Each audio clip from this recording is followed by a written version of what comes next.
मुंबईसारखं शहर हे मुंबई प्रांतामध्ये होतं. कारण स्वातंत्र्याच्या काळामध्ये आपला महाराष्ट्र म्हणून प्रदेश असा नव्हता. महाराष्ट्र म्हणून ओळखला जायचा. ज्या भागात मराठी लोक राहतात तो महाराष्ट्र, अशा पद्धतीनं मराठ्याचा महाराष्ट्र असंही ओळख खूप पूर्वीपासून होती.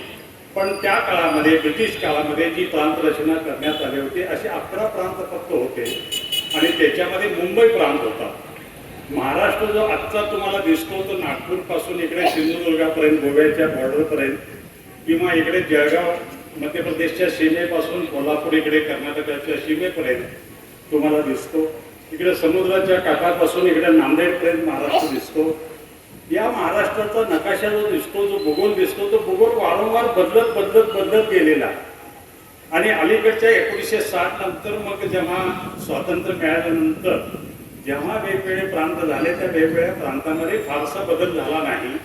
कुठेतरी आंध्रासारखं राज्य 2 राज्य झाली, तिथं तेलंगणा राज्य निर्माण झालं. मध्य प्रदेशाची 2 राज्य झाली आणि छत्तीसगड सारखं राज्य तयार झालं. उत्तर प्रदेशामध्ये उत्तराखंड राज्य तयार झालं. अशी काही राज्य झाली. पंजाब आणि हरियाणा एकत्र होतं. ते हरियाणा आणि पंजाब 1967 मध्ये तयार झालं. त्या दोन्ही राज्यांचा वाद आहे आणि त्या दोन्ही राज्यांची एकच राजधानी आहे, चंदीगड. आणि ते चंदीगड केंद्रशासित आहे. म्हणजे दोन्ही राज्यांची राजधानी आहे पण ते आहे केंद्रशासित. दोन्ही राज्य तिथंच बसतात, दोन्ही मुख्यमंत्री तिथंच बसतात. ते हरियाणाचा कारभार बघतात, हे पंजाबचा कारभार बसतात, मात्र केंद्रशासित राज्य. अशा प्रकारे वेगवेगळी रचना झाली आणि वेगवेगळे वाद अनेक ठिकाणी झाले. अनेक राज्यांच्या अनेक ठिकाणी अजूनही काही मागण्या आहेत.